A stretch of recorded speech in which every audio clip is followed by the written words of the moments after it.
नमस्कार, स्टार न्यूजमा स्वागत छ। म सुदर्शन आचार्य। सुरुमा प्रमुख समाचार।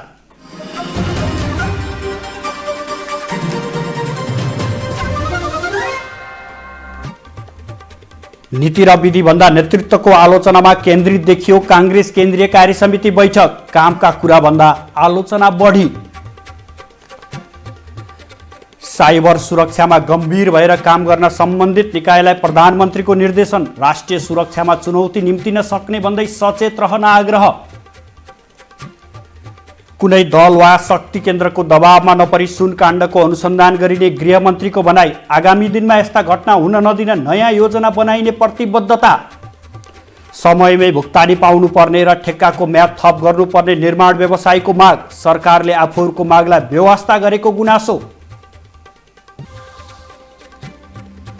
र काबाबीच भलिबल च्याम्पियनसिपमा रजत पदक विजेता महिला र पुरुष भलिबल टोली सम्मानित। प्रशिक्षक शाह र व्यवस्थापक मगरले समेत पाए सम्मान।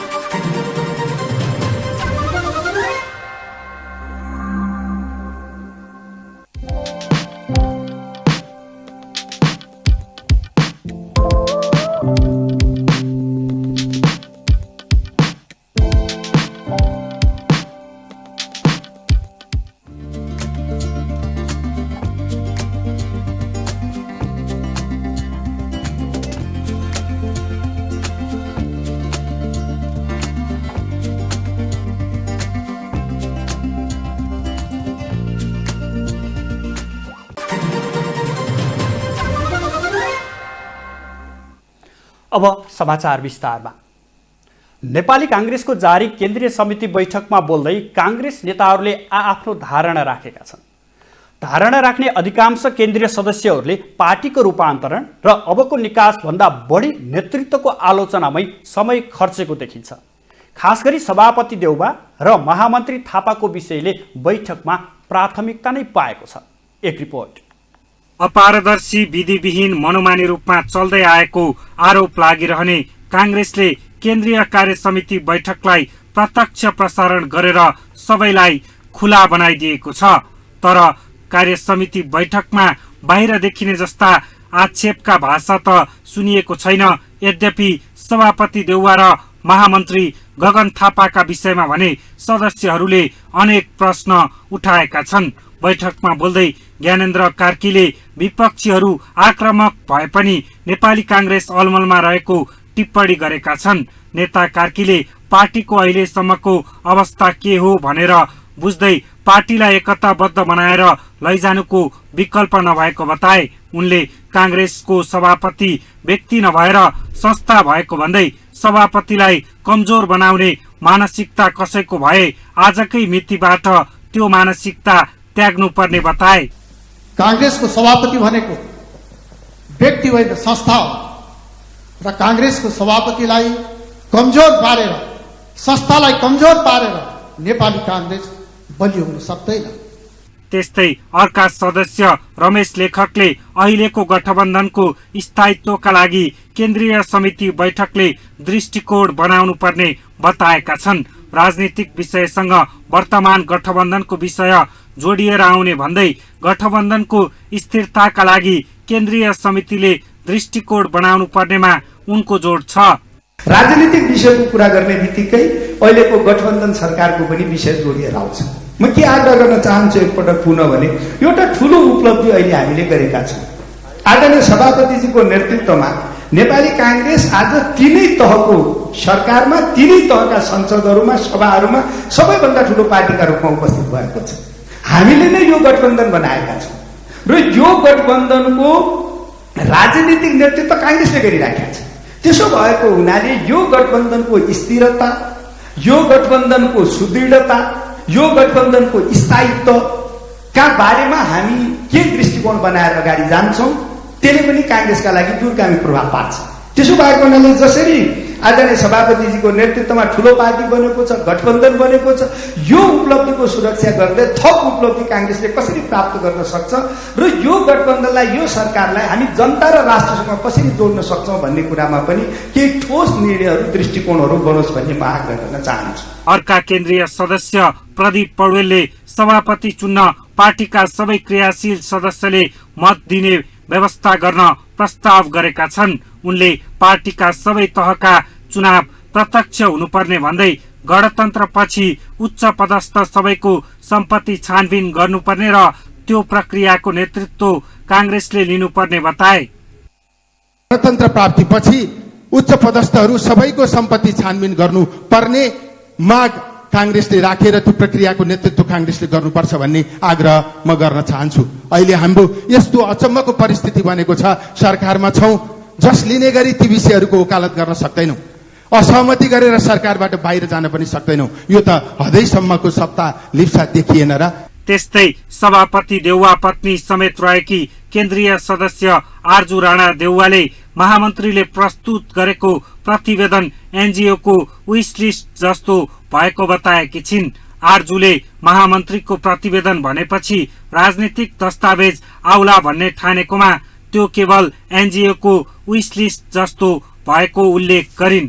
तर यो पालिको महामन्त्रीको प्रतिवेदनमा त्यस्तो अलिक दूरगामी असर पर्ने या हाम्रो देशलाई हाँक्ने जस्तो केही कुरा पनि मैले यो पालि देखिनँ र म अलिकति अचम्मित पनि भएँ, किन मैले चाहिँ महामन्त्रीको प्रतिवेदन भनेको राजनीतिक दस्तावेज हुन्छ होला भनेर सोचेको थिएँ। तर यो राजनीतिक दस्तावेज भन्दा पनि एउटा एनजिओको विश लिस्ट जस्तो मलाई लाग्यो। धेरै कार्यक्रम गर्ने, तर कार्यक्रमको उपलब्धि के हो त? सो त्यो चाहिँ क्लियर भएन र मलाई चाहिँ के सुझाव दिन मन लागेको छ भने 3-4वटा कार्यक्रम गरौँ, ठोस कार्यक्रम गरौँ र त्यसको उपलब्धि के हो र 2-3टा चाहिँ डाइरेक्सनमा हाम्रो पार्टी जानुपर्छ जस्तो लाग्छ। एउटा चाहिँ सुशासन र सुशासनको लागि हामी कति प्रिपेयर्ड छौँ, किन म सदैव प्रधानमन्त्री शेरबहादुर देउवाजीको धर्मपत्नी भएर 4-5 चोटि उहाँ सँगसँगै के हुन्छ रहेछ त भनेर हेर्न पाएँ। हाम्रो मन्त्रीजीहरू प्रिपेयर्डै हुनुहुन्न, मन्त्री भएर जानुहुन्छ, सिक्दा सिक्दै मन्त्रालय पनि गइसक्छ, उहाँहरूले बुझेकै हुन्न, सत्तै गइसक्छ।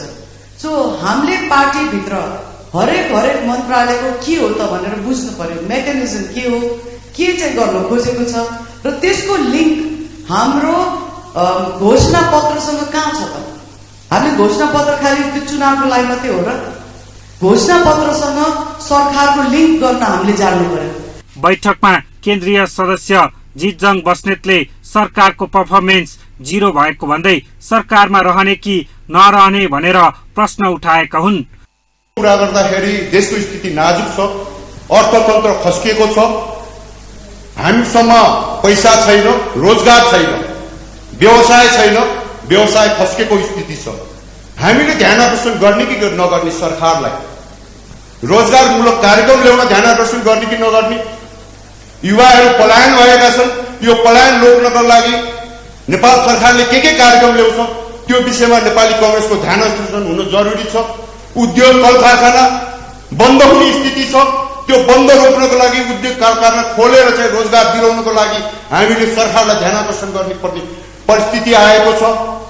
साथसाथै एउटा रोग सताएको छ, संसारभरि सताएको रोग छ, गरिबलाई चटारो भन्ने कुरा र कृषकलाई आज चाहिँ चटारो परेको छ, पशुमा लाग्ने लम्की भन्ने रोग लागेको छ। त्यो विषयमा सरकारले बोल्ने कि नबोल्ने, त्यसको भ्याक्सिनेसनहरू ल्याउने कि नल्याउने, स्वास्थ्य उपचारहरू गर्ने कि नगर्ने र कालो बजारी दिनदिनै बढेको छ, दिनदिनै भाउहरू, बजारको भाउहरू बढेको छ, सरकारले रोकथाम गर्ने कि नगर्ने, यो कालो बजारीहरू रोक्ने कि नगर्ने, खाद्यान्नहरू बढे छन्, कालो बजारी अगाडि बढेको छ र सरकारको ध्यान आकर्षण हुनुपर्छ भन्ने मलाई लागेको छ।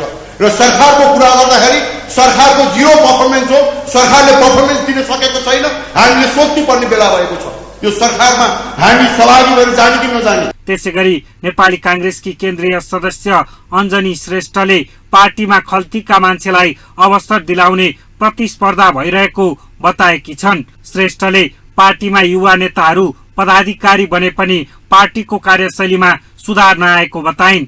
त्यसैगरी कांग्रेसका केन्द्रीय सदस्य राजीव ढुङ्गानाले सभापतिलाई गाली गरेर पार्टी रूपान्तरण नहुने धारणा राखेका हुन्। त्यसैगरी कांग्रेसका केन्द्रीय सदस्य राजीव ढुङ्गानाले सभापतिलाई गाली गरेर पार्टी रूपान्तरण नहुने धारणा राखेका छन्।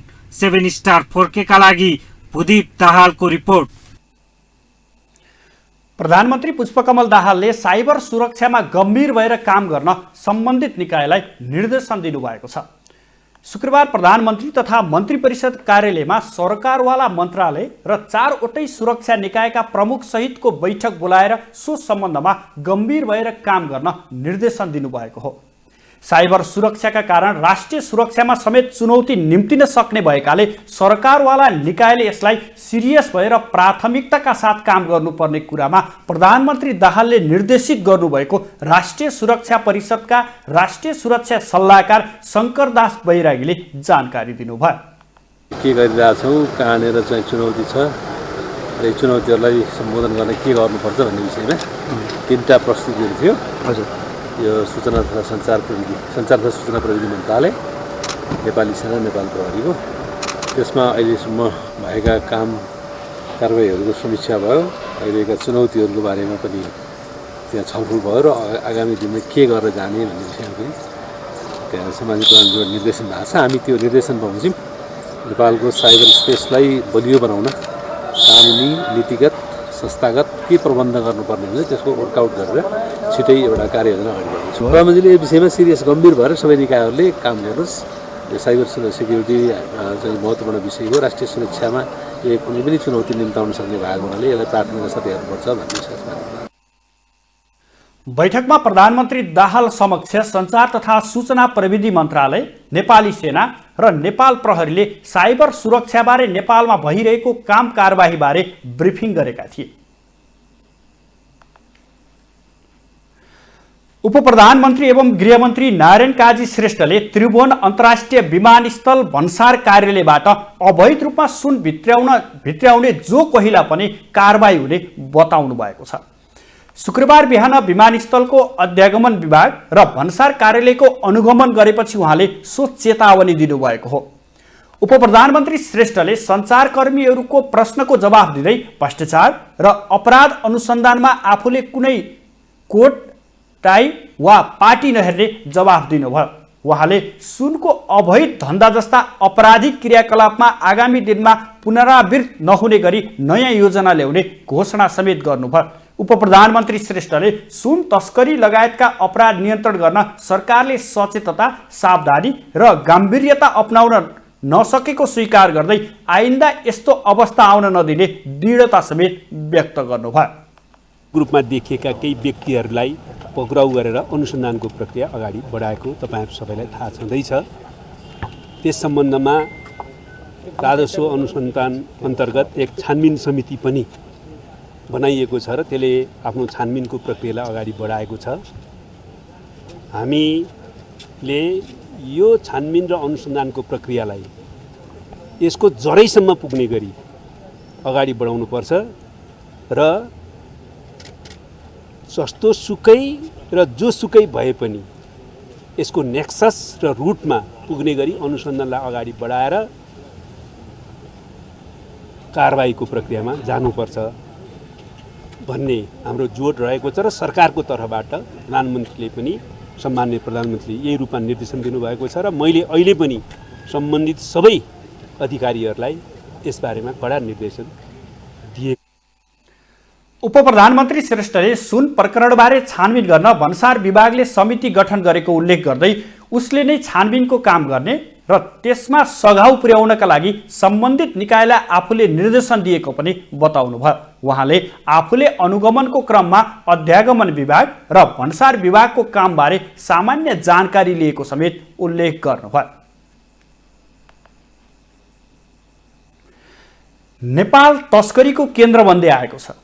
खुल्ला सिमाना भएको छिमेकी भारतको त कुरै छाडौँ, तेस्रो मुलुकका कतिपय कुख्यात अपराधीको आश्रयस्थल समेत बन्दै गएसँगै तस्करीले थप प्रशय पाएको हो।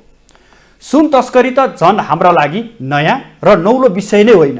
पञ्चायती शासनकालमा सत्तासीनहरूकै संरक्षण र संलग्नतामा सुन तस्करी हुने गरेको थियो भने बहुदलीय व्यवस्थाको पुनर्स्थापनापछि थुप्रै नेता र सरकारी अधिकारीहरू सुन तस्करीमा मुछिएका घटनाहरू छर्लङ्गै भएका छन्। एक रिपोर्ट।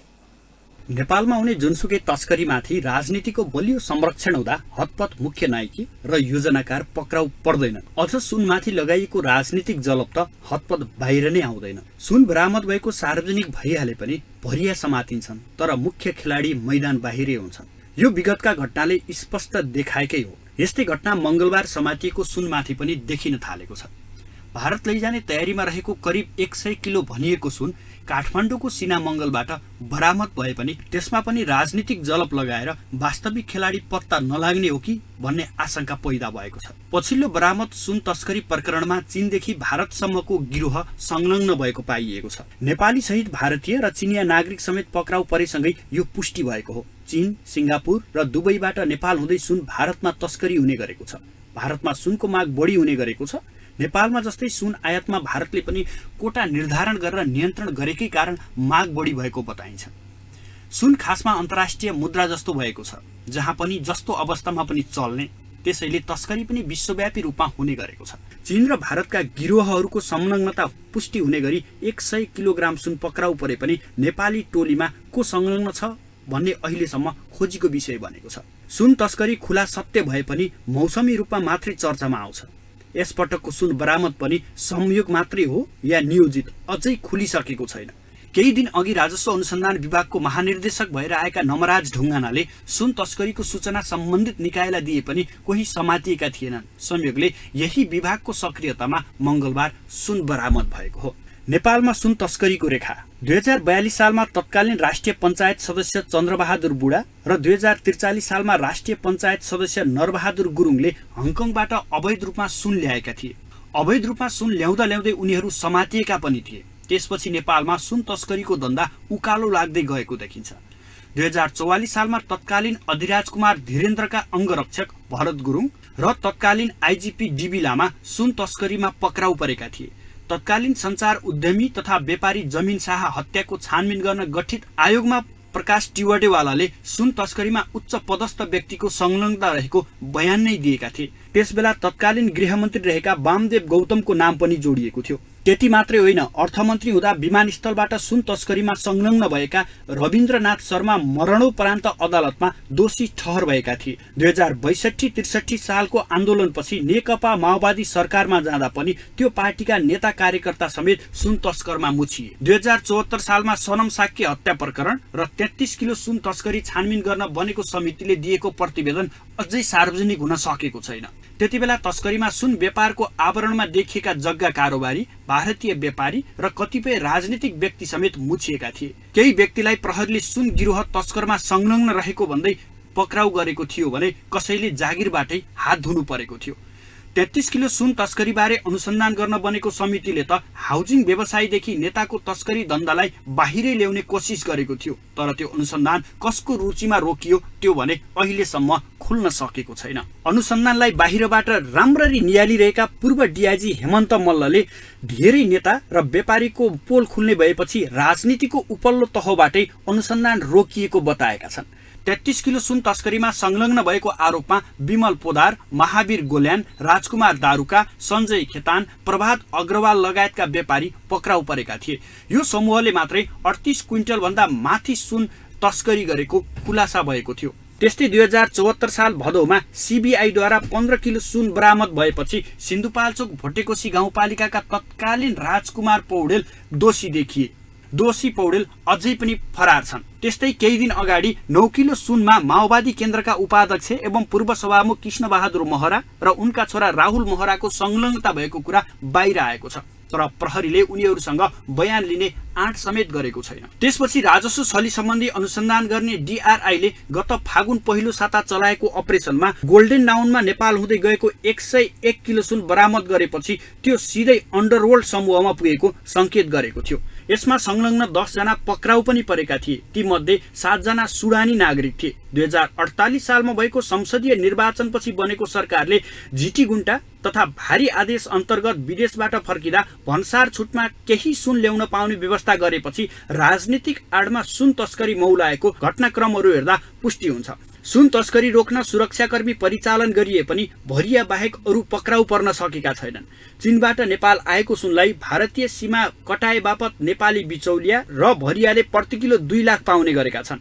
उनीहरूले विमानस्थलबाट आएको सुनलाई थोरै थोरै परिणाममा भारत पुर्याउने गरेका छन्। नेपालबाट विमानस्थल हुँदै पोखरा, भैरवा, सुनौली नाकासम्म पुग्ने गरेको जानकारहरूको दाबी छ।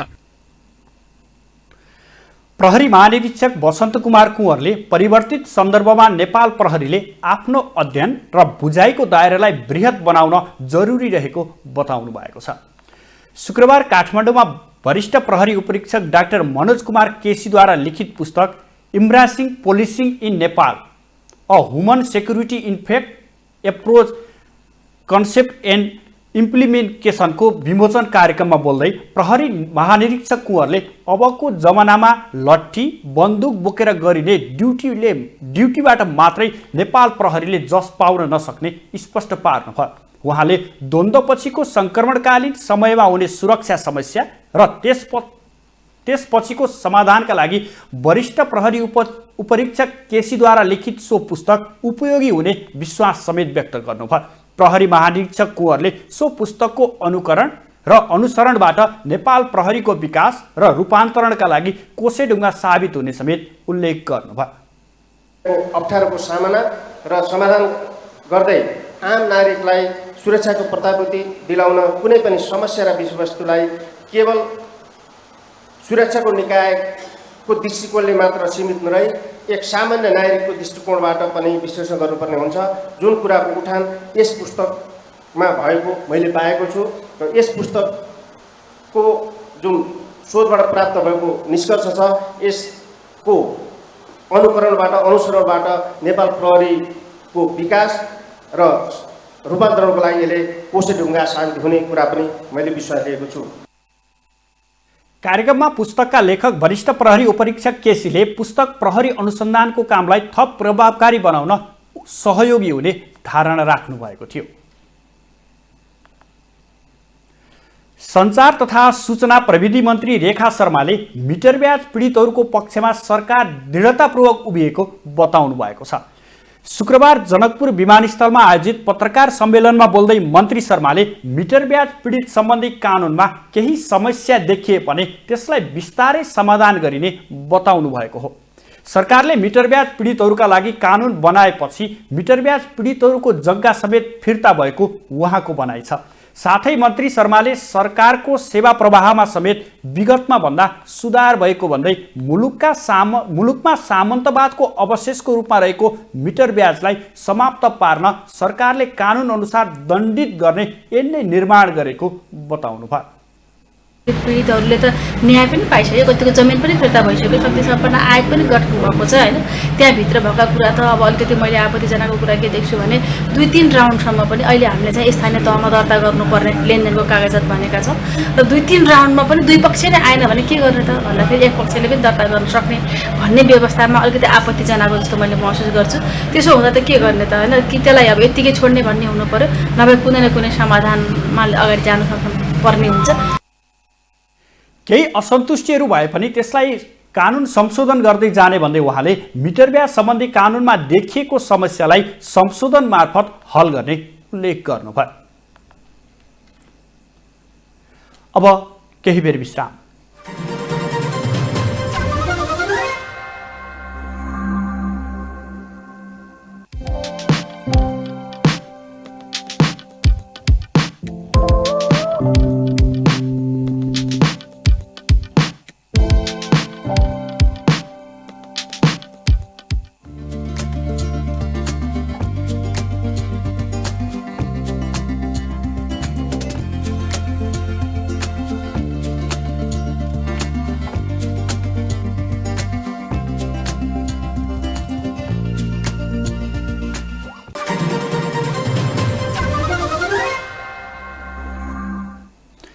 विश्रामपछि स्वागत छ। अब बाँकी समाचार। निर्माण व्यवसायहरूले निर्माणको भुक्तानी गर्न, ठेक्काको म्याद थप गर्न र मूल्यवृद्धि फ्रिज नगर्न सरकारसँग माग गरेका छन्। शुक्रबार नेपाल निर्माण व्यवसायी महासङ्घको राष्ट्रिय भेलामा उपस्थित हुन 77वटै जिल्लाबाट आइपुगेका निर्माण व्यवसायीहरूले सरकारले आफूहरूको मागलाई व्यवस्था गरेपछि राष्ट्रिय सम्मेलन गरी समस्याको समाधान खोज्न लागेको बताएका हुन्। एक रिपोर्ट। निर्माण व्यवसायीहरूले उद्योगमा भएका समस्या, देशभरका निर्माण व्यवसायीको अवस्था र गर्नुपर्ने सुधारका बारेमा छलफल गरी सरकारलाई सुझाव दिनका लागि सम्मेलन आयोजना गरेको बताएका हुन्। निर्माण व्यवसायीहरूले निर्माण गर्ने र सरकारले सहयोग गर्ने भूमिकाका बारेमा विस्तृत छलफल गरी निर्माण व्यवसायलाई चलायमान बनाउन सरकारलाई आवश्यक सुझाव दिन सम्मेलन केन्द्रित हुने जनाएको छ। निर्माण व्यवसायी संघका अध्यक्ष रवि सिंहले नेपाल सरकारले 72 रुपैयाँमा एस्टिमेट गरेका आयोजनाहरूमा निर्माण व्यवसायीलाई 178 रुपैयाँमा डिजेल लगायतका कन्टेन्टहरू किन्न बाध्य बनाएको र डन्डीको मूल्य पनि 68 बाट 114 रुपैयाँसम्म पुर्याएको भन्दै आपत्ति जनाए। गत वर्ष 79-80 को यो आर्थिक वर्षमा निर्माण उद्योगमा भएका समस्याहरू र 77 जिल्ला 7 प्रदेश एसोसिएट वस्तुगत लगायतका सम्पूर्ण देशभरिका निर्माण व्यवसायहरूको अवस्था कस्तो छ, के कुरामा सुधार गर्नुपर्ने, के कुराहरू प्राप्ति भयो र आगामी वर्ष 80-81 मा निर्माण उद्योगलाई कसरी अगाडि बढाउने र निर्माण उद्योगमा भएका समस्याहरूको विषयमा बृहत रूपमा छलफल गरेर त्यसको निष्कर्ष सहित हामीले नेपाल सरकारलाई, हाम्रा अभिभावक मन्त्रालय लगायत सम्पूर्ण आम जनतालाई सुसूचित गर्नको लागि निर्माण उद्योगमा भएको समस्याहरू र सरकारको भूमिका र निर्माण व्यवसायीको दायित्व, निर्माण व्यवसायले निर्वाह गर्नुपर्ने भूमिका, जिम्मेवारी र अभिभावकको हिसाबले सरकारले निर्वाह गर्नुपर्ने भूमिका र 2080 असार 21 गते नेपाल सरकारबाट सार्वजनिक खरिद नियमावलीको 12औं संशोधनको 120 क लाई सब्स्टिट्युट गर्ने गरेर जुन निर्देशन जारी भएको छ, त्यो निर्देशनले सम्बोधन नभएका कुराहरूलाई कसरी सम्बोधन गर्ने, कसरी गराउने भनेर राष्ट्रव्यापी रूपमा एउटा म्यान्डेट लिएर आगामी दिनको यात्रा तय गर्नलाई हामीले यो राष्ट्रिय भेला बोलाएका हौं। त्यस्तै नेपाल निर्माण व्यवसायी महासंघका पूर्व अध्यक्ष रमेश शर्माले चुनाव र सरकार परिवर्तनका कारण गत वर्ष निर्माण व्यवसायीहरूले भुक्तानी पाउन नसकेकाले निर्माण कम भएको बताएका छन्। उनले ठेक्काको समय बढाउनु पर्ने, भुक्तानी गर्न र मूल्य वृद्धि फ्रिज गरिएकाले फ्रिज नगराउन आग्रह गरे। मुख्य गरी 3 समस्या। एउटा चीज, गएको साल बर्खा लामो भयो, त्यसपछि चुनावी साल भयो, सरकारहरू एकपछि अर्को चेन्ज हुने भएको हुनाले पैसाको रिलिज राम्रोसँग भएन, व्यवसायीहरूले राम्रोसँग भुक्तानी पाउन नसकेको अवस्था जुन थियो, त्यो कारणले गर्दाखेरि गएको 1 साल त्यसै बित्दाखेरि निर्माण व्यवसायी महासङ्घको माग चाहिँ कमन माग हो यो र सरकारलाई पनि कुनै गाह्रो होइन। एउटा चिज, समय बढाइदिनु पर्यो ठेक्काको र त्यो हाम्रो कारणले होइन, गएको सरकारकै कारणले। लुम्बिनी निर्माण व्यवसायी संघ रूपन्देहीका पूर्व जिल्ला अध्यक्ष विनय गेवालीले राज्यले बजेट खर्च गर्न नसक्ने र निर्माण व्यवसायीले 90% काम भ्याउँदा समेत राज्यले भुक्तानी नदिने समस्या रहेको उल्लेख गरे। यो हाम्रो समसामयिक चाहिँ निर्माण व्यवसायीहरूको चाहिँ जुन अहिले आन्तरिक यो भुक्तानीको चाहिँ समस्या र चाहिँ म्याद थपहरूको लगायतको चाहिँ प्रक्रिया चाहिँ राज्यले नगरेको हुँदा त्यसको विषयमा चाहिँ हामीले चाहिँ एउटा भेला बोलाएको छ। त्यसैमा चाहिँ उपस्थितिको लागि चाहिँ हामी नेपाल निर्माण व्यवसायी महासंघकी सदस्य गीता शाही पनि आवश्यक म्याद थप नहुनु र समयमै निर्माणको भुक्तानी नगर्नुले निर्माण व्यवसायीहरू समस्यामा परेको बताउँछिन्। भेलाको उद्देश्य नेपाल सरकारले म्याद थप र भुक्तानी समय नगरेको कारणले हामीले यो पटक पटक सरकारलाई भनिरहँदा निर्माण व्यवसाय महासंघ अध्यक्षज्यूहरू गएर उहाँहरूसँग कुरा गर्दाखेरि हुन्छ तपाईँहरू काम गर्नुहोस्, हामी जसरी पनि उपलब्ध गराउँछौँ, तपाईँको रकमहरू जसरी पनि बजेट दिएर छोड्छौँ भन्नुभएको थियो, आश्वासन दिलाउनु भएको थियो। उहाँहरूलाई पटक भन्दाखेरि उहाँहरूले अहिलेसम्म पनि असार मसान्तसम्म कुनै रेस्पोन्स नगरेको कारणले हामी यो भेला गरेर यसमा आन्दोलन जाने तयारी गर्दैछौँ। निर्माण व्यवसायीले काम नै गरेनन् भन्ने आरोप सरकारले लाउने र निर्माण व्यवसायीहरूले गरेका कामको निरीक्षण भने नहुने काम सम्पन्न गर्दा समेत समयमै भुक्तानी नदिने समस्या रहेको व्यवसायीहरूको गुनासो छ। 7 स्टार फोकेका लागि राधिका जोशी, काठमाडौँ। कञ्चनपुरको पुनर्वासमा सम्भावित विपद जोखिम, पूर्व तयारी तथा प्रतिकार्य बारेमा पुनर्वास नगरपालिकाले दोदा नदी तटीय क्षेत्रमा अभ्यासमूलक अनुशिक्षण गरेको छ। स्थानीय नगर स्तरीय विपद व्यवस्थापनको टोली, नेपाल प्रहरी, सशस्त्र प्रहरी बल चौराहा, पुनर्वास दोधा बीओपी र नेपाल रेडक्रसले संयुक्त अभ्यासमूलक अनुशिक्षण गरेको हो। वर्षायाममा आपतकालीन अवस्थामा कञ्चनपुरको पुनर्वास नगरपालिकाका 9वटा वडाका बस्तीहरू बाढीको जोखिममा रहेका छन्। विशेष गरी यस क्षेत्रमा असार, साउन, भदौ र असोज महिनामा अत्याधिक वर्षा हुने गर्दछ। विगतको जत्तिकै ठूलो बाढी आएमा यस नगरपालिकाका 1481 घरका साथै जमिन कटान, पटान र डुबानबाट प्रत्यक्ष प्रभावित हुन सक्ने देखिन्छ।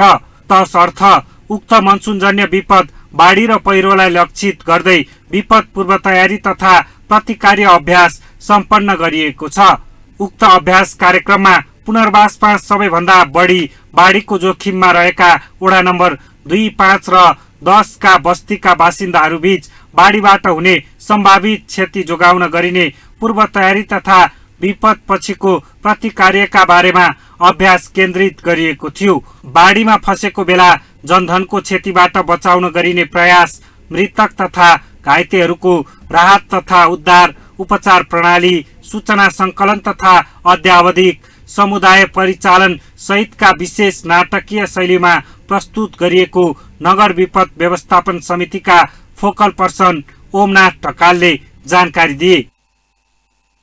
आज यो दोदा नदीको यो तटमा चाहिँ पुनर्वास नगरपालिकामा जो गत वर्ष जो बाढी आएर बाढीबाट चाहिँ मान्छेहरू फसेर उद्धार गर्नको लागि जुन खालको पीडा भोग्नु परेको थियो, त्यस्तो चाहिँ पीडा फेरि भोग्नु नपरोस्। यसपालि पनि मनसुन सुरु भइसकेको छ।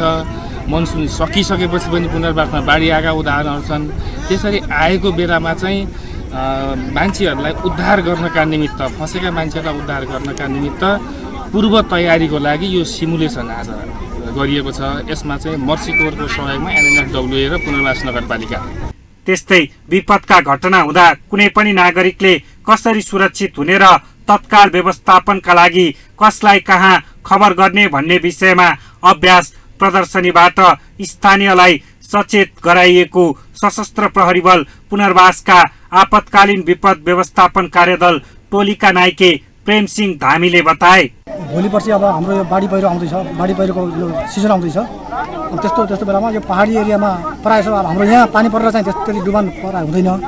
यो पहाडी एरियामा त्यो अत्यधिक पानी परेको खण्डमा त्यो डुबान हुन्छ। त्यस्तो बेलामा हामीले यो अब यो जुन पेसागत उद्धारकर्मी हुन्छन्, सुरक्षाकर्मीहरू, उहाँहरू आउनुभन्दा अगाडि समुदायले नै अब यो कसरी उद्धार गर्ने भन्ने सम्बन्धमा एउटा यो समुदायलाई नै एउटा सचेतना कार्यक्रम जस्तोको लागि हामीले एउटा कार्यक्रम आयोजना गरेका हौँ।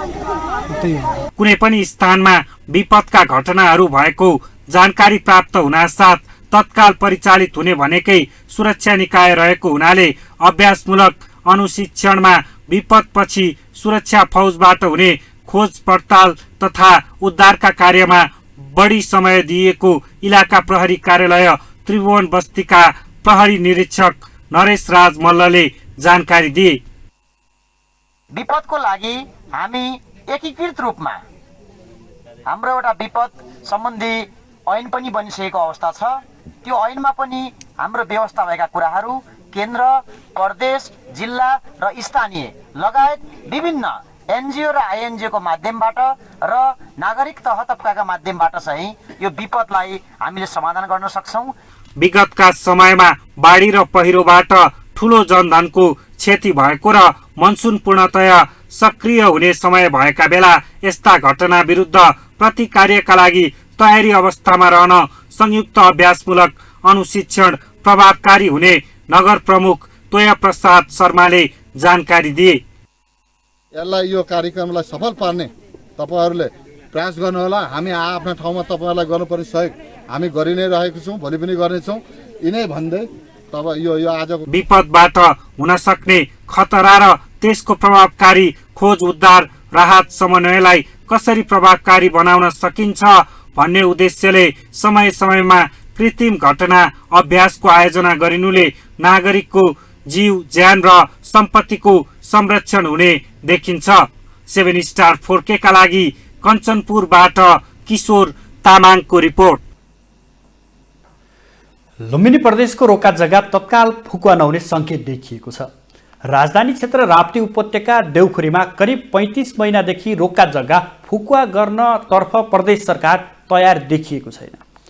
केही महिना पहिले सरकारले आन्दोलनरत पक्षसँग 1 महिनाभित्र जग्गा फुकुवा गर्ने गरी सहमति गरे पनि सरकार विभिन्न बहाना बनाउँदै जग्गा फुकुवा गर्नुको साटो आलटाल गर्न थालेको भन्दै स्थानीयवासीले साउन 20 गतेदेखि निर्णायक आन्दोलन गर्ने चेतावनी समेत दिएका छन्। एक रिपोर्ट। लुम्बिनी प्रदेशको राजधानी राप्ती उपत्यकाको जग्गा फुकुवाको माग गर्दै विगत लामो समयदेखि संघर्ष गर्दै आएका आन्दोलनरत पक्षले कुनै पनि बहानामा तत्काल जग्गा फुकुवा गर्नुपर्ने अडान लिएका छन्। उनीहरूले लामो समयदेखि राजधानी क्षेत्रको जग्गा रोक्का हुँदा दैनिक जीवनयापन सहित उद्योग व्यापार सञ्चालनमा जटिल समस्या देखा परेको बताएका छन्। अंशबण्डा किनबेच तथा बैंक एवं वित्तीय संस्थाहरूबाट समेत कुनै प्रकारको ऋण लिन समस्या परेको उनीहरूको भनाइ छ। अगाडिदेखि हाम्रो यहाँको जग्गा फुक्का नहुँदाखेरि हामीले यहाँका व्यवसायीहरू जस्तो हाम्रो अहिले बजारमा पैसा पनि छैन। जति पहिला पैसाको रोमिङ हुन्थ्यो अहिले बजारमा एउटा कुनै एउटा रोग लाग्यो ल एमर्जेन्सी कुनै एउटा यहाँको व्यक्तिलाई बुटोल पुर्याउनु पर्यो ल पहिला हामीले कसरी ऐँचो पैँचो हुन्थ्यो होइन, जसरी हामीले एउटा पैसा उठाएर पनि जसरी बिरामीले हामीले बुटोलसम्म पुर्याउँथ्यौँ। अहिले पहिला हामीले यो बजारबाट हामीले जसरी 8-10 लाख रुपियाँ एउटा उ गर्न सक्थ्यौँ, सङ्कलन गर्न सक्थ्यौँ। अहिलेको अवस्थामा 8-10 हजार पनि हामीसँग छैन कि यो अवस्थामा, किनभने अहिले पैसाको रोमिङ छैन। यहाँ घर जग्गाहरू किन विकास गर्नको लागि निकास गर्नुपर्छ, तर निकासै बन्द गराएर यहाँ विकास गर्छु भन्ने हिसाबको जुन हिसाब गर्नुभएको छ यसमा हामी एकदमै निराश छौँ। गाडी चढ्ने अनि जनताको जग्गा बन्द गराएर एउटा लाइन पुलिङको नाम ल्याएर जुन हिसाबले गर्नुभएको छ यो अत्यन्तै देखिरहेको छु। कहिले कुन सरकारलाई, कहिले एमालेको सरकारलाई भन्नुहुन्छ प्रतिपक्षमा, कहिले काङ्ग्रेसलाई भन्ने, कहिले माओवादीलाई भन्ने, तर तिनै तहको सरकारले त अहिले यहाँ त मन्त्री त बनिसक्नु तर जुन हिसाबले उहाँहरू मन्त्री बनिसकेपछि अहिले प्रतिपक्ष उहाँहरूलाई जब सरकार बनाउनु पर्छ, सरकार बन्ने बेलामा बहुमतले पारित भयो भन्नुहुन्छ प्रतिपक्ष चाहिन्न, तर अहिले जनताको पीडाको विषयमा उहाँहरूलाई प्रतिपक्षको साइन चाहिन्छ, तर यो अत्यन्तै गलत भइरहेको छ। समस्याग्रस्त पीडितहरूको जग्गा फुकुवा गर्नतर्फ प्रदेश सरकार तयार नदेखिएपछि आन्दोलन थप चर्किने देखिएको हो। संघर्षरत पक्ष राजधानी व्यवस्थापन तथा जग्गा फुकुवा संघर्ष समितिसँग सरकारले 1 महिना भित्र जग्गा फुकुवा गर्ने बाचा गरेको थियो, तर सरकारले आफै बाचा तोड्दै अहिले रोक्का जग्गा फुकुवा गर्नतर्फ कुनै संकेत देखाएको छैन। सहमति गरेको 2 महिना भन्दा बढी भइसक्दा समेत सरकारले जग्गा फुकुवा गर्न कुनै चासो देखाएको छैन। हामी नागरिकहरू अत्यन्त मर्कामा परेर हामी सङ्घर्ष गरेको हो र हाम्रो सङ्घर्ष चाहिँ जबसम्म जग्गा फुक्का हुन्न तबसम्म हामी जारी रहन्छौँ। हामी चाहिँ कति पनि थकाइ महसुस गरेका छैनौँ र सरकारले वार्ता गरेर लिखित रूपमा हामी 1 महिनाभित्र चाहिँ कार्यान्वयन गर्छौँ भन्ने तहमा हामी चाहिँ स्थगन गरेका हौँ र सरकार गठन र बजेट निर्माण र यिनी प्रक्रियाको कुरामा राख्दै आएको हुनाले हामीले केही समय प्रतीक्षा गर्दै आइराखेका हौँ र केही समय भन्दै पनि हामी करिब 3 महिनासम्म प्रतीक्षामै रहिराखेका छौँ र अझै पनि हामी सरकारसँग पटक गइराखेका छौँ र सरकारले जे भन्छ, कहिले के भन्छ, कहिले स्थानीय सरकारको सिफारिसहरूले भन्छ, कहिले के भन्छ, तिनी सबै प्रक्रिया पुरा गर्दै अन्तिममा उसले सर्वपक्षीय सर्वदलीय चाहिँ सहमति गराएर ल्याउनु भन्ने कुरा गरेपछि त्यो समेत हामीले चाहिँ स्थानीय सरकार प्रमुख प्रकाश विष्टज्यूको चाहिँ अध्यक्षतामा त्यो समेत सर्वदलीय सर्वपक्षीय चाहिँ हामीले निर्णय गरेर त्यो पनि पेश गरेका छौँ र अब सरकारले चाहिँ क्याबिनेटको बैठक पूर्ण गरेर हामी फुक्का गर्छौँ र एकदम म्याक्सिमम ढिलो भयो भने यही साउनको 15-16 गतेसम्म हामी फुक्का गर्छौँ भन्ने चाहिँ आश्वासन दिएको छ। कुनै पनि शर्त मन्जुर गर्दैनौँ, निशर्त जनताका जग्गा फुकुवा हुनुपर्छ र यदि आलटाल यस्तै आलटाल गर्यो भने हामीले पूर्वमा कालाकाटे र पश्चिममा सिङ्गे खोला र गोबडियाको त्यो सुपेला खोला भन्छ जस्तो लाग्छ मलाई। त्यहाँनिर चाहिँ हामीले यो चाहिँ 3 किल्ला भनौँ 4 किल्लाभित्रको चाहिँ यो राप्ती गाउँपालिका जो प्रदेश राजधानी स्थल छ यो हामीले ठप्प पार्छौँ र अब अनि परेपछि तपाईँको अब हामी चाहिँ अब सबै चाहिँ सांसद मन्त्री सबैलाई चाहिँ त्यही प्रदेश सभा स्थलभित्र चाहिँ छेकेर त्यही चाहिँ हामीले चाहिँ अब गेटमा ताला लाउने हुन्छ या चाहिँ गेट होल्डिङ गरेर तिनीहरूलाई त्यही चाहिँ थुन्ने हुन्छ होइन। अब हामी चुप लागेर चाहिँ बस्दैनौँ। धेरै भइसक्यो, लामो भइसक्यो, तपाईँको 3 वर्ष भइसक्यो। कतिसम्म पुर्याउने हो जनतालाई चाहिँ कतिसम्म भ्रममा राख्ने हो? यिनीहरूले चाहिँ आफूहरूले जग्गा किन्ने र पैसा तिर्न नसक्ने अनि जनताका जग्गा रोकेर राख्ने। यता समस्या समाधानका लागि ल्यान्ड पुलिङलाई असर नपर्ने गरी राजधानी क्षेत्रको रोक्का जग्गा फुकुवा गर्न सकिने विज्ञहरू बताउँछन्। जग्गा वास्तवमा नखुल्नुको कारण देखिएको छ अहिलेसम्म भनेपछि सम्पूर्ण यहाँ भएका राजनीतिक पार्टीका वरिष्ठ मान्छेहरू अथवा मुख्यमन्त्रीदेखि लिएर मन्त्रीहरू अनि चाहिँ भूमन्त्रीहरू अनि त्यहाँबाट चाहिँ सांसदहरू अनि उच्च पद तहका कर्मचारीहरू सबैले यहाँ चाहिँ राप्ती गाउँपालिका राप्ती उपत्यकाभित्रमा जग्गा किनेका छन्। त्यो जग्गा उनीहरूले चाहिँ खोल्ने बित्तिकै पास गर्नुपर्ने अनि त्यो पैसाको जोखो गर्न नसकेको कारणले गर्दा पनि यसरी लम्बिएको हुनसक्छ भन्ने हाम्रो अड्कल छ। हुनु पनि वास्तवमा त्यही हो, नत्र भने कुनै पनि कारण छैन कि जग्गा रोक्नुपर्ने आवश्यकता केही देखिँदैन।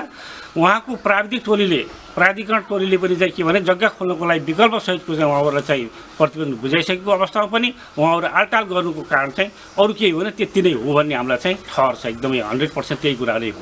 उसो त साउन 20 गते भित्र रोक्का जग्गा फुकुवा गर्ने गरी प्रदेश सरकारले तयारी गरेको सरकारका प्रवक्ताले जानकारी दिएका छन्। सरकारले मन्त्री परिषदले पूर्णता पाउन साथ राजधानी क्षेत्रको रोक्का जग्गा फुकुवा हुने आश्वासन दिएको छ।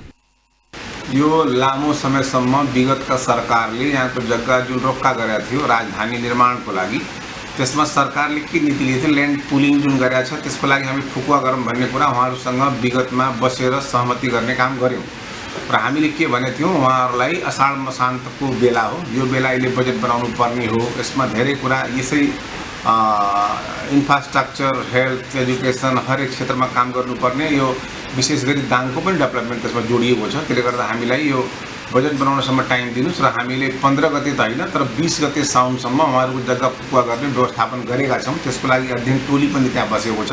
आवश्यक जग्गा जुन ठाउँमा सरकारले केही भौतिक पूर्वाधार निर्माण गर्छ त्यो काम हामीले गर्छौँ। बाँकी उहाँहरूले आम जनताले पीडा जुन अहिले भोगेको समस्या छ, जस्तो हजुरको कसैको घरमा बिहा होला, कोही मान्छे विदेश जानुपर्ने, कोही स्वास्थ्य उपचार गर्नुपर्ने, त्यो कारण होला नि त। त्यसले गर्दा हामी 20 गतेसम्म प्रदेश सरकारले उहाँहरूको जग्गा फुकुवा गर्ने वातावरण मिलाएको छ, हुन्छ पनि। त्यो विक्रम सम्वत 2077 साल असोज 20 गते तत्कालीन मुख्यमन्त्री शंकर पोखरेल नेतृत्वको प्रदेश सरकारले प्रदेशको स्थायी राजधानी राप्ती उपत्यका देउखुरी र प्रदेशको नाम लुम्बिनी घोषणा गरेको थियो। त्यो घोषणासँगै मन्त्री परिषदको बैठकले राजधानी क्षेत्र राप्ती उपत्यका अन्तर्गत जग्गा रोक्का गर्ने निर्णय समेत गरेको थियो। तर राजधानी व्यवस्थापनको नाममा भएको निर्णयको मारमा भने जनता परिरहेका छन्। अब पालो आर्थिक समाचारको।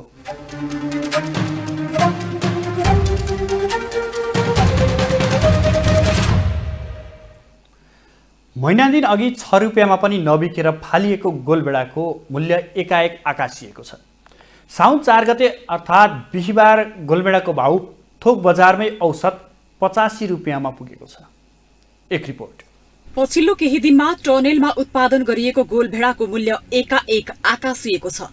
गत असार 3 गते न्यूनतम 6 रुपियाँमा पनि नबिकेर किसानहरूले कालीमाटी बजार परिसरमा ठूलो मात्रामा गोलभेडा फालेका थिए। एक महिना यता अर्थात् साउन 4 गते सोही गोलभेडाको भाउ थोक बजारमा नै औसत 85 रुपियाँ पुगेको छ। कालीमाटी फलफूल तथा तरकारी बजार विकास समितिले सार्वजनिक गरेको मूल्य सूची अनुसार गत असारको 30 गतेसम्म गोलभेडाको भाउमा प्रतिदिन जस्तो सामान्य 2 देखि 4 रुपियाँसम्म घटबढ भएर 35 रुपियाँ पुगेको थियो। यस बीचमा 1-2 पटक मात्रै गोलभेडाको भाउ एकै दिनमा 6 रुपियाँदेखि 10 रुपियाँसम्म वृद्धि भएको देखिन्छ। असार 30 गतेबाट असार 31 गते टनेलमा उत्पादन गरिएको गोलभेडाको मूल्य एकाएक 10 रुपियाँले बढेर 45 रुपियाँ पुग्यो। त्यस्तै साउन 1 गते भाउ लगभग त्यही रेटमा बढेर 54 रुपैयाँ 2 पैसा पुग्यो। भोलिपल्टै गोलभेडाको भाउमा उच्च वृद्धि भएर 69.2 रुपैयाँ पुग्यो। साउन 3 गते 75 रुपैयाँ र साउन 4 गते एकाएक 10 रुपैयाँले वृद्धि भएर 85 रुपैयाँ कायम भयो। यो मूल्य सबै कालीमाटी तरकारी बजारको थोक मूल्य हो।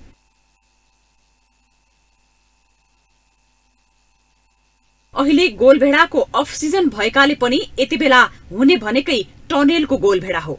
अघिल्लो महिना यो गोलभेडा फालाफाल भएको र अब यसको उत्पादन पनि कम भइरहेको व्यापारीहरू बताउँछन्।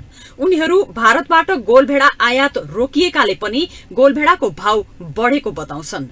अझ वर्षात बढेकाले पनि तराईतिर गोलभेडा उत्पादन नहुने भएपछि दैनिक आगमन पनि घटिरहेको उनीहरू बताउँछन्। सरकारको जुन खाद्य नापतौल विभागदेखि लिएर तपाईको यो खाद्यहरूको यो बजार अनुगमन टोलीहरूको नेपाल सरकारको जति पनि कर्मचारी हुनुहुन्छ नि उहाँहरूले एकदमै हेर्न आवश्यक छ क्या, एक हेर्न आवश्यक छ। तर उहाँहरूले त्यति इन्ट्रेस्ट देखाउनुहुन्न। पर्ने त जनता त मारमा त जनता नै हो। उहाँहरूले इच्छा देखाएपछि न कन्ट्रोल हुने हो। बढ्नुको कारण एक त बिचल्ले हो। हामीले अस्ति अब टमाटर त्यत्रो टमाटर दहन गरेको थपाइहाल्यौँ। 6 रुपियाँ किलो यानि तपाईँको बिक्री भएन, 6 रुपियाँ केजी। किसानहरूलाई त्यस्तो छ मार्का। अब यहाँ आएर हेर्नुहोस् त, हामी चाहिँ नि उपभोक्ताले चाहिँ तपाईँको यति गर्नुपर्छ होइन। अब हामी जस्तो अलिकति यसो उसलाई झन् सर्वसाधारण दैनिक चाहिँ रोजगारी गरेर खाने दुनियाँ हामी जस्तोलाई त कोठा भाडा भन्न दुनियाँ एकदम कहानी नै गर्नु खतम छ क्या वास्तवमा। यता गोलभेडा मात्रै होइन, समग्र तरकारीको बजार भाउ नै महँगिएकाले ग्राहकहरूले गुनासो गरेका छन्। उनीहरूले तरकारीमा एकरूपता नभएको र व्यापारीहरूले मनपरी मूल्य निर्धारण गरेको गुनासो गरेका छन्। अहिले सर तरकारीको आयात कम भएछ, अनि तरकारीमा त अलिकति आयात कम हुन्छ भने तरकारीको मूल्य त बढ्छ होइन, तर कुनै खास बढेकै छैन होइन। अहिले त हाम्रो तराईतिर पनि त्यस्तै अहिले महँगै छ तरकारीहरू। पर्सेन्टेज खानु नपाएको कारणले चाहिँ उहाँहरूले यो गरेको किसानको चाहिँ सामानलाई चाहिँ उनीहरूले रेस्पेक्ट गरेर आफ्नो देशमा उत्पादन भएको चाहिँ सामान बेच्नलाई त्यति उचित नेपाल सरकारले नगरेर इन्डियाबाट ल्याएको तरकारी चाहिँ बेच्नुको कारण त्यतिखेर चाहिँ हाम्रो नेपालमा उत्पादन भएको गोलभेडा चाहिँ 6 रुपियाँ किलोमा पुग्यो। दैनिक 80,000 किलो हाराहारीमा कालीमाटी बजार भित्रिने सानो गोलभेडा हाल 40,000 देखि 55,000 किलो मात्रै आइरहेको छ। गोलभेडा मात्रै होइन, हाल सबैजसो तरकारीको मूल्य उच्च रहेको छ। कालीमाटीमा गाजर 120, काउली 85, स्थानीय काउली 96 रुपियाँ प्रति केजीका दरले बिक्री भइरहेको छ। 7 स्टार फोकेका लागि क्यामेरामा देवहरि घिमिरेका साथमा राधिका जोशी, काठमाडौँ। सधैँजसो कुनै न कुनै आन्दोलन, धरना र अनसन हुने स्थान काठमाडौँको माइतीघरमा यति बेला सहकारीबाट ठगिएका बचतकर्ताको धरना छ। करिब 50 दिनदेखि निरन्तर धरनामा बस्दै आएका उनीहरूले आफूहरूले बचत गरेको पैसा सहकारीले नदिएको, बरु उल्टै भागेकाले पैसा फिर्ता गरिदिन सरकारसँग माग गर्दै उनीहरू धरनामा बसेका हुन्। एक रिपोर्ट।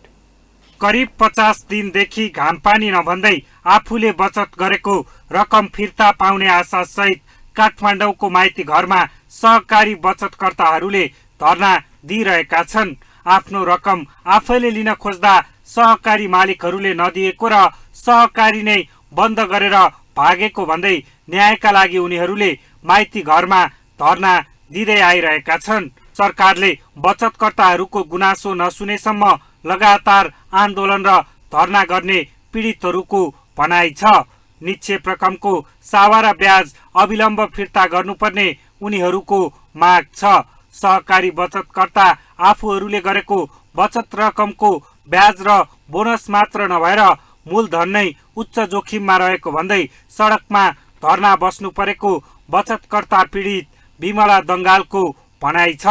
अलिअलि आफूसँग भएको रकम सहकारी कर्मचारीले फकाएर बचत गर्न लगाएको र अहिले छोरालाई पढाउन नसकेर छोरा सडकतिर भौतारी रहेको उनले बताइन्। छानबिन गरेर सरकारले लानु पर्यो, उनीहरूको सम्पत्ति जफत गरेर हामीलाई चाहिँ पैसा दिनु पर्यो सरकारले, किनकि हाम्रो छोराछोरी पढाउने पैसा हो। फेरि हामीलाई धेरै नै समस्या छ, धेरै नै गाह्रो छ। अब म त झन् एकल महिला नि हो, अब मेरो छोरो तपाईँहरू जस्तै हो।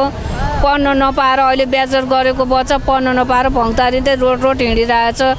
मलाई त साह्रै तनाव छ हेर्नु भएको कुरा हेर्ने।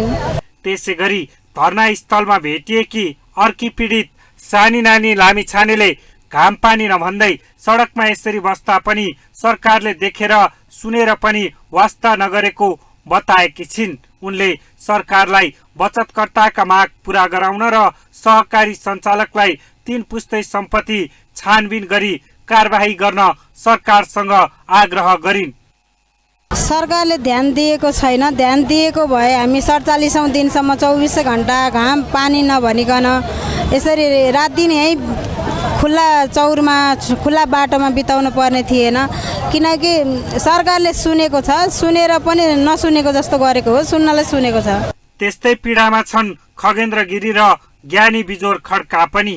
उनीहरूले सरकारलाई राष्ट्र बैंकमा सहकारीको सम्पूर्ण कारोबार गराएर बचतकर्ताको रकम फिर्ता गर्न माग गरेका छन्। सरकारले पीडितहरूका गुनासो नसुने यो आन्दोलन निरन्तर गरिरहने उनीहरूको भनाइ छ। मुख्यतया सरकारले जति पनि सहकारीहरू छन् ती सम्पूर्ण सहकारीको सम्पत्तिहरू सबै सरकारले लिनु पर्यो र त्यो अनुसारको सरकारले चाहिँ त्यो सम्पत्तिको आधारमा हामीलाई हाम्रो बचत फिर्ता गर्नु पर्यो। र कुनै बेला सबै सहकारीहरू राष्ट्र बैंक अन्तर्गत थिए।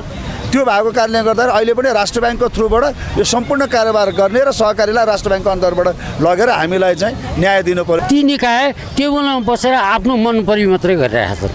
हाम्रो पक्षमा एउटा पनि काम गरेको छैन। उनीहरूले जे जति काम भइरहेछ आजको मितिसम्म मैले बुझेको उनीहरू हाम्रो पक्षमा छैन। यसरी पीडितहरूले आफ्ना पीडा सरकारले सुनिदियोस् र समाधानमा पहल गरिदियोस् भन्ने अपेक्षा राखे पनि सरकारले भने कुनै ठोस निर्णय दिन सकेको छैन।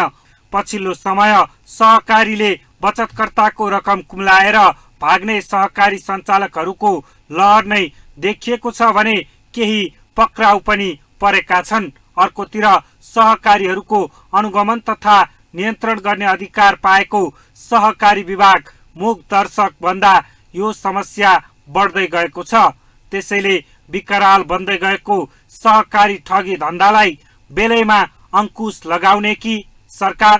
7 स्टार 4K का लागि क्यामेरामा कबीर सिंह ठकुरीका साथमा सुर्जन बोहराको रिपोर्ट।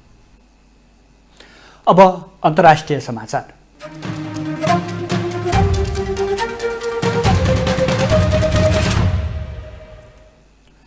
भारतको महाराष्ट्र स्थित रायगढ जिल्लामा बुधबार राति गएको पहिरोमा परि हालसम्म मृत्यु हुनेको संख्या 16 पुगेको छ। खोजी तथा उद्धार कार्यमा लागेको नेशनल डिजास्टर रेस्पोन्स फोर्सको समूहले हालसम्म 21 जनालाई बचाउन सफल भएको समेत जनाएको छ। समाचार एजेन्सी NNI का अनुसार पछिल्लो रात भारी वर्षा र पहिरोको खतराका साथै अँध्यारोमा विभिन्न असहजता भएका कारण उद्धार कार्य रोकिएको थियो। त्यसैगरी भारतमा लगातारको वर्षापछि प्रभावित क्षेत्रमा शैक्षिक संस्था समेत बन्द गरिएको छ। दक्षिणी राज्य तेलंगाना, उत्तरी पहाडी राज्य हिमाचल प्रदेशका केही भाग र दक्षिण पश्चिम राज्य महाराष्ट्रका धेरै जिल्लामा ठूलो पानी परेपछि जनजीवन प्रभावित भएको छ। यसैबीच महाराष्ट्रका मुख्यमन्त्री एकनाथ सिद्धेले मृतकका परिवारलाई 5 लाख भारतीय रुपियाँ सहयोग गर्ने घोषणा समेत गरेको भारतीय सञ्चार माध्यमहरूले जनाएका छन्।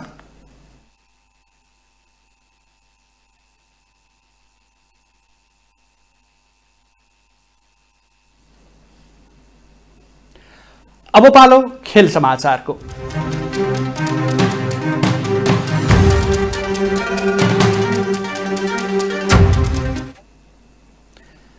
काभा बीच भलिबल च्याम्पियनसिपमा रजक पदक विजेता नेपाली महिला र पुरुष भलिबल टोली सम्मानित भएका छन्। नेपाल भलिबल संघले एक कार्यक्रम आयोजना गर्दै बंगलादेशमा सम्पन्न च्याम्पियनसिपमा पदक जित्नेहरू महिला र पुरुष दुवै तर्फका खेलाडीहरूलाई सम्मान गरेको हो। राष्ट्रिय खेलकुद परिषद राखेपका उपाध्यक्ष शिव कोइराला र संघका अध्यक्ष जितेन्द्र बहादुर चन्द लगायतले पदक विजेता महिला टोली कोपिला उप्रेती र कमलापुर तथा पुरुष टोली दिलबहादुर सुनार र मानबहादुर श्रेष्ठलाई नगद सहित सम्मान गरेका हुन्। उक्त कार्यक्रममा राखेपका उपाध्यक्ष शिव कोइरालाले खेलाडीलाई प्रोत्साहन गर्ने खालका कार्यक्रम, सम्मान र पुरस्कार आवश्यक रहेको उल्लेख गर्दै राज्यको तर्फबाट पनि यस्ता काम उचित समयमा हुनुपर्ने बताएका छन्। यही सल्लाह दिइरहन सक्छु, पाउँछु र उहाँहरूसँग धेरै अपेक्षा समेत मैले जे गरेको छु त्यो पुरा हुन्छ। नेपाली भलिबल खेलमा वा नेपालको समग्र खेलकुद जगतमा भलिबलले आफ्नो विशिष्ट पहिचान दिन सक्नेछ भन्ने म यो कार्य समितिप्रति समेत आफू निश्चिन्त छु र यहाँहरूलाई यही वेमा लागिरहनुहुनेछ भन्ने मेरो अपेक्षा पनि व्यक्त गर्न चाहन्छु। साथै सङ्घका अध्यक्ष जितेन्द्र बहादुर चन्दले ऐतिहासिक पदक विजेता नेपाली बीच भलिबल टोलीलाई बधाई समेत ज्ञापन गरेका थिए। संयोजनमा र बङ्गलादेश भलिबल फेडरेसनको आयोजनामा जुन बङ्गलादेशको कक्सेस बजारमा डिसेम्बर 28 देखि 30 तारिकसम्म हाम्रो महिला र पुरुष भलिबल टिमले ऐतिहासिक सिल्भर मेडल रजत पदक प्राप्त गर्न सफल भयो। यो नेपालको लागि एउटा ऐतिहासिक क्षण थियो, किनभनेदेखि नेपालले 2019 को जुन 13 दक्षिणी एसियाली खेलकुद अन्तर्गत ऐतिहासिक महिलातर्फ ऐतिहासिक काँस्य पदक प्राप्त गरेको थियो। तत्पश्चात कुनै पनि अन्तर्राष्ट्रिय प्रतियोगितामा मेडल प्राप्त गर्न सकेको थिएन र काबाले आयोजना गर्ने एबिसीको स्वीकृतिमा जुन यो प्रतियोगिता चाहिँ डेजिग्नेटेड भएको थियो र यस प्रतियोगितामा हाम्रा खेलाडीहरूको एउटा अथक प्रयास, उहाँहरूको हार्डवर्क र हाम्रा पदाधिकारीज्यूहरूको हार्डवर्कले गर्दाखेरि जुन ऐतिहासिक हामीले मेडल प्राप्त गऱ्यौँ, तपाईँहरूलाई म धेरै धेरै धन्यवाद दिन चाहन्छु। सन् 2022 को डिसेम्बर 28 देखि 30 तारिकसम्म बङ्गलादेशको कप्स बजारमा सम्पन्न प्रतियोगितामा नेपालका पुरुष र महिला दुवै टोलीले रजत पदक जितेका थिए। च्याम्पियनसिपमा महिलाका 5 र पुरुषका 8 टोलीले प्रतिस्पर्धा गरेका थिए।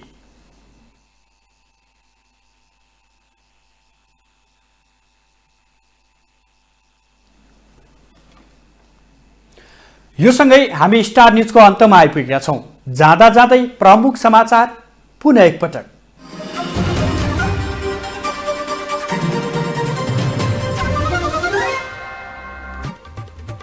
नीति र विधिभन्दा नेतृत्वको आलोचनामा केन्द्रित देखियो कांग्रेस केन्द्रीय कार्यसमिति बैठक। कामका कुरा भन्दा आलोचना बढी। साइबर सुरक्षामा गम्भीर भएर काम गर्न सम्बन्धित निकायलाई प्रधानमन्त्रीको निर्देशन। राष्ट्रिय सुरक्षामा चुनौती निम्तिन सक्ने भन्दै सचेत रहन आग्रह। कुनै दल वा शक्ति केन्द्रको दबावमा नपरी सुन काण्डको अनुसन्धान गरिने गृहमन्त्री श्रेष्ठको भनाई। आगामी दिनमा यस्ता घटना हुन नदिन नयाँ योजना बनाइने प्रतिबद्धता। समयमै भुक्तानी पाउनुपर्ने र ठेक्काको म्याद थप्न पाउनुपर्ने निर्माण व्यवसायीको माग। सरकारले आफूहरूको मागलाई व्यवस्था गरेको गुनासो। र काबाबीच भलिबल च्याम्पियनसिपमा रजत पदक विजेता महिला र पुरुष भलिबल टोली सम्मानित। प्रशिक्षक शाह र व्यवस्थापक मगरले समेत पाए सम्मान।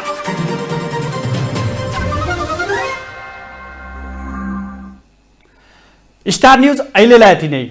7 स्टार 4K टेलिभिजन तपाईँ www.7startv.com तथा फेसबुक र युट्युबमा पनि प्रत्यक्ष हेर्न सक्नुहुनेछ। हाम्रो टेलिभिजन हेर्दै रहनुहोला। नमस्कार।